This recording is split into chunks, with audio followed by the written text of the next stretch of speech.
brothers and sisters, just continuing on this first stage of sorrow that is preparing us for deep union with God. And we were looking at the human level of what human love even creates a solitary or invites us to solitude in some sense, to step back from so many things, to be alone with the beloved and to focus on the beloved. Now, this happens in romantic relationships, clearly, like marriage, maybe the highest expression of this, but it happens in fraternal relationships, it happens in familial love, friendship love, etc. It's just part of the law of love. You know, in our English language, we're very boring. We just have one word for love. But you probably know the Greeks had many words for love, like agape, this altruistic, self-sacrificial love, eros, the romantic, erotic love of great desire. Then there's filial love of friendship, that friends make each other's hearts beat, but there's no eros in it. It's just the love of a friend that brings a joy. And in today's culture, friendship love has been almost tried to be twinned with romantic love, and people are getting so confused. Sometimes they have just a pure love for somebody else, but they have no erotic or no sensual feelings for them, but they confuse the two, and they think they have to be in love with the person, while what they're experiencing is just being in love, but they're being in love in friendship love. They're not being in love in a romantic love. So I think there's a great confusion around the loves today, and the devil has done a great work to divide, and this is all tied to the whole question of sexuality as well. That is, as you see playing out in the culture in this, it's really unprecedented way. So this idea of human love, come back to the idea of human love and the solitary experience. He says, even human love, says Archbishop Martinez, seizes and separates us and is akin to death. So we spoke about that yesterday. And he says, the beloved is always chosen from among thousands, as is said in the Canticle. So he's talking about the Song of Songs, the book Song of Songs that says that. To encounter him, the heart had to withdraw from all things and to give up all things to really find the beloved. And I said the beloved could be seen in a very broad sense, but in the highest sense, or the most intimate sense, is obviously marital love. But even marital love points to a more intimate, more intense union, which is the union the soul has with God.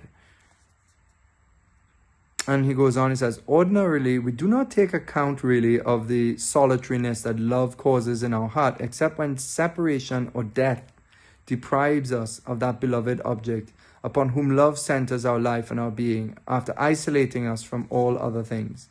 So, I mean, think of the death of a very close loved one, a parent or a best friend or a spouse. You know you love them, but when their goes, you really realize the solitariness of that love, how you feel alone, you feel empty because they have left, and there's this void because you have emptied out your heart from other things. You create this solitude in your heart in order to have that love. Remember, love just does this. It creates this solitude in us. Who has not felt like this? The world has not changed. Life follows its course. The sky remains blue. Flowers diffuse their perfumes. Birds sing. The sun warms and quickens. The same things surround us, and the self-same people associate with us. But alas, one thing is absent. One thing alone, and it is enough to make us feel lonely in the midst of a multitude, to induce a vast void in the soul, to make the earth appear as a desert. Speaking about that loved one who might have been gone or left. A single being is away from us, yet it seems to us that the whole world has lost all its people. I mean, I think we've all experienced this, or maybe we haven't all yet, but this, when we lose someone that we really love, it's this solitary experience. And he says that this is because the love for that person emptied the heart of everything and filled it with the one we have chosen among thousands. And with the departure of the beloved, we feel alone with the deepest of loneliness in our heart. This is very human thing.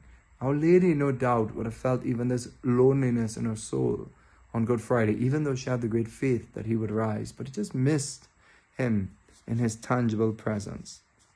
So where this is going is now towards God. And he says, while, there's no comparison between, while the human love creates this in the soul, imagine what divine love can pass us through.